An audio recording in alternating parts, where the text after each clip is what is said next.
Bismillahirrahmanirrahim. Assalamualaikum warahmatullahi wabarakatuh. Perkenalkan, nama saya Wiryadi Putra Pratama, NIM 200301501040, kelas PJKRD, mata kuliah Filsafat Penjas dan Olahraga. Baik, di sini saya akan sedikit menjelaskan masuknya olahraga di Indonesia pada masa kemerdekaan dan Orde Baru.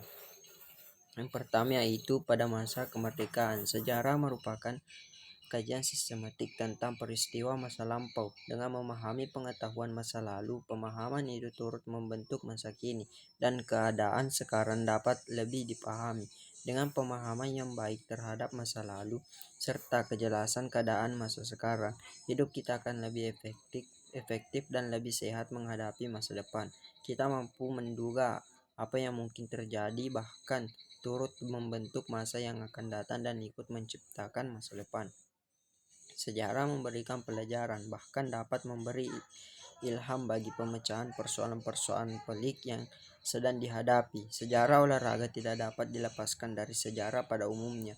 Olahraga mempunyai arti dan nilai karena berada dalam konteks semua aspek kehidupan sosial seperti politik, ekonomi, agama, sosial, pendidikan, dan kebudayaan. Kehidupan sosial ini berpotensi menentukan perkembangan pendidikan jasmani, olahraga, rekreasi, dan pada saat yang sama keolahragaan sebaliknya turut menentukan jalannya sejarah. Sejak zaman penjajahan di Indonesia, dengan sendirinya olahraga di Indonesia dipengaruhi oleh bangsa yang berkuasa dengan sistem-sistem dan cabang-cabang olahraga yang dilakukan di Belanda. Juga pada waktu Jepang menduduki Indonesia, sesudah Indonesia merdeka, olahraga tradisional digali kembali untuk dipopulerkan di samping olahraga yang sudah ada. Bahkan kebijakan pemerintah Orde Baru, olahraga dimasukkan pada garis-garis besar haluan negara. Olahraga merupakan kegiatan fisik yang mengandung sifat permainan dan berisi perjuangan dengan diri sendiri atau perjuangan dengan orang lain, atau konfrontasi dengan unsur-unsur alam. Sifat pokok dari kegiatan olahraga adalah permainan, kesenangan akan kegiatan fisik. Tujuannya adalah permainannya itu sendiri, perasaan bahagia yang timbul dari kegiatan fisik tersebut, serta kemajuan pribadi. Pendidikan jasmani dan olahraga pada zaman penjajahan. Sejak kejatuhan Konstantinopel pada tahun 1453 Masehi, orang-orang Eropa menghendaki untuk dapat membeli sendiri rempah-rempah yang pada waktu itu sangat langka dan mahal, langsung dari tempat asalnya yaitu Indonesia. Bangsa Portugis adalah yang pertama tiba di Indonesia, yaitu pada tahun 1509 Masehi. Mereka kemudian diikuti oleh bangsa Spanyol, Belanda, dan Inggris. Fase penjajahan Belanda menurut sejarah Indonesia dimulai sejak perahu-perahu yang dipimpin oleh Cornelis de Houtman pada tahun 1596 menjatuhkan jangkarnya di Banten. Sebenarnya maksud utama mereka datang ke Indonesia ialah berdagang, tetapi lama kemudian maksud tersebut berubah menjadi ingin menguasai dan memerintah Indonesia. Akibatnya ialah bahwa kebudayaan asli Indonesia lama-kelamaan dipengaruhi oleh kebudayaan Belanda, tidak terkecuali dengan olahraganya. Pada permulaan abad ke-19 masuk dan berkembang olahraga sistem Jerman yang diciptakan oleh John Fritz Guttmulz, yaitu pada tahun 1759 sampai dengan 1839 di negeri Belanda. Dengan adanya perkembangan lebih lanjut, masuk pula sistem Jerman yang diciptakan oleh Jan Spies dan Maul Ken negeri Belanda. Pengaruh-pengaruh ini selanjutnya digunakan oleh Belanda mula-mula hanya dalam kalangan militer, tetapi kemudian masuk juga ke sekolah-sekolah masyarakat. Demikian pokok-pokok dari sistem Jerman dan kenangan yang dapat di sekolah-sekolah adalah perkakas dan alat-alat, terutama sekolah-sekolah yang berdiri sejak zaman Belanda dulu. Oleh karena itu, dari segi pendidikan dan ilmu jiwa, sistem ini kurang dapat dipertanggungjawabkan. Maka kemudian terdesak oleh sistem yang lebih baru, yaitu sistem Swedia. Tahun 1799 Masehi, VOC dinyatakan bangkrut dan semua kekayaan serta kekuasaannya diambil alih oleh pemerintah Belanda. Penjajahan Perancis terhadap negeri Belanda selama Perang Napoleon menyebabkan Indonesia jatuh ke tangan Inggris pada tahun 1811 sampai dengan 1816 Masehi. Sir Thomas Stamford Raffles Letnan Gubernur di Jawa menghapus jual beli budak belian, memberikan sedikit otonomi dan merehabilitasi Borobudur.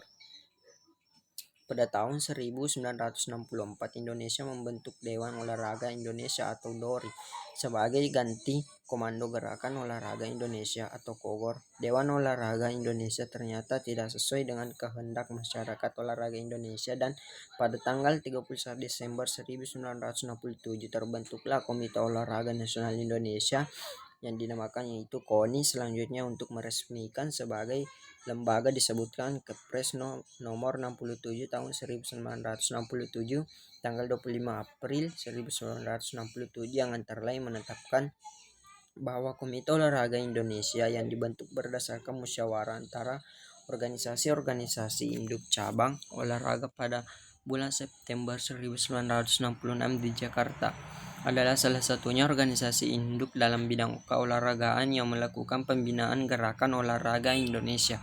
Komite Olahraga Indonesia bertugas untuk membina gerakan olahraga di Indonesia menurut kebijaksanaan umum yang ditetapkan oleh pemerintah dan membantu pemerintah dalam perencanaan kebijakan bidang olahraga.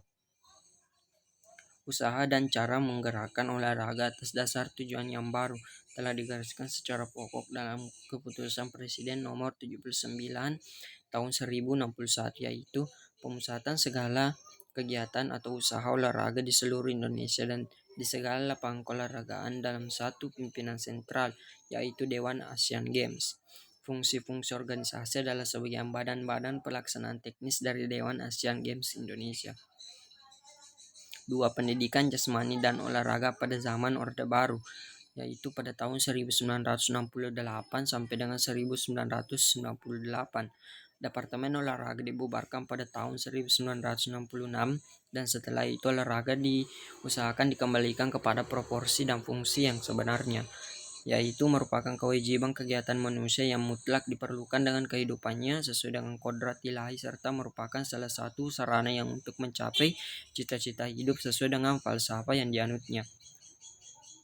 Tujuan daripada olahraga dalam fase ini sesuai dengan dasarnya adalah untuk mengambil bagian dalam pembangunan dan modernisasi bangsa dan negara dengan segala aspek-aspeknya, memelihara persatuan dan untuk mencapai cita-cita membentuk manusia Pancasila sejati berdasarkan ketentuan seperti dikehendaki oleh pembukaan dan isi Undang-Undang Dasar 1945. Sistem pembinaan olahraga di Indonesia diatur sebagai berikut. Yang pertama, pemerintah tetap sebagai penanggung jawab terhadap olahraga atau gerakan olahraga Indonesia dengan memberikan keleluasaan terhadap rakyat untuk ikut turut serta dalam pembinaan olahraga atau gerakan olahraga dengan ketentuan olahraga tidak boleh menyimpan dari kebijaksanaan pemerintah. Dengan ketentuan itu, maka terdapat badan pembina olahraga yang berstatus pemerintah non-pemerintah atau swasta yang secara struktural badan-badan tersebut diselaraskan dengan tata susunan pemerintah dari pusat sampai ke daerah-daerah. Adanya kesatuan falsafah dan pengertian yang sama tentang olahraga, secara adanya kesatuan pimpinan dan kesatuan usaha. Badan-badan olahraga atau gerakan olahraga dari pemerintah adalah badan-badan yang diadakan oleh pemerintah sebagai aparatur pemerintah dalam pembinaan pembangunan bangsa, khususnya di bidang fisik dan mental, persatuan dan kesatuan bangsa serta mewujudkan persahabatan antar bangsa dan negara dengan olahraga sebagai atau sarana. Badan-badan itu antara lain adalah pertama, pemerintah pusat dan daerah dengan segenap aparaturnya, Direktorat Jenderal Olahraga dan segenap eselon bawahnya, pusat-pusat pendidikan ABRI. Badan-badan olahraga atau gerakan olahraga yang swasta atau non-pemerintah adalah badan-badan yang diadakan oleh masyarakat sebagai organisasi yang bergerak dalam bidang olahraga dan direstui oleh pemerintah untuk membantu dan melaksanakan kebijaksanaan pemerintah, khususnya dalam peningkatan prestasi cabang-cabang olahraga dalam hubungan nasional dan internasional yang sifatnya swasta. Badan swasta itu disebut KONI beserta organisasi-organisasi induk cabang olahraga dan induk-induk olahraga, badan fungsional dari pusat sampai daerah yang tergabung kepadanya seperti tersebut dalam Keputusan Presiden nomor 75 tahun 1967 beserta anggaran dasar dan anggaran rumah tangga KONI. Untuk melaksanakan amanat Presiden tersebut, usaha memasyarakatkan olahraga disusun konseptual, terencana, dan terarah atas dasar akidah yang tepat sehingga kegiatan dan manfaatnya dapat dirasakan secara langsung dan merata oleh seluruh lapisan masyarakat. Usaha memasyarakatkan olahraga dan mengolahragakan masyarakat adalah merupakan salah satu usaha pokok dalam pembinaan dan pengembangan olahraga secara nasional dan menyeluruh sebagai wujud pembangunan di bidang olahraga. Keputusan Presiden Nomor 17 Tahun 1974 mengenai jam kerja olahraga pegawai negeri sipil, anggota karyawan badan usaha dan bank milik negara, karyawan perusahaan dan bank milik daerah, pelajar dan mahasiswa diselenggarakan tiap hari Jumat selama 30 menit. Sesuai dengan keputusan Presiden Republik Indonesia tanggal 9 September 1983, maka diselenggarakan kegiatan olahraga di seluruh tanah air sebagai acara memperingati Hari Olahraga Nasional tersebut, dan puncak kegiatan jatuh pada tanggal 9 September 1983. Dalam hal ini, Menteri Negara Pemuda dan Olahraga menganjurkan olahraga itu bersifat massal, murah, meriah, dan menarik. Untuk lebih memantapkan kegiatan usaha keolahragaan, diterbitkan surat keputusan bersama Menteri P.K dan Kemenpora pada tanggal 4 Oktober 1984. Keputusan tersebut berisi seberapa jauh tanggung jawab kedua menteri dalam pengelolaan pendidikan jasmani dan olahraga sekolah atau perguruan tinggi, lembaga pendidikan, guru atau pendidik, pelatih, peneliti, dan tenaga ahli lain di bidang olahraga ataupun pendidikan formal, kesegaran jasmani dan rekreasi, pusat ilmiah olahraga, KONI, Yayasan Olahraga Senayan, dan Badan Pembina Olahraga, Porda, PON, SEA Games, Asian Games, Olympic Games, World Games. Baik, sekian dari hasil persentase saya, lebih dan kurangnya mohon dimaafkan. Wabillahi taufiq wal hidayah. Wassalamualaikum warahmatullahi wabarakatuh.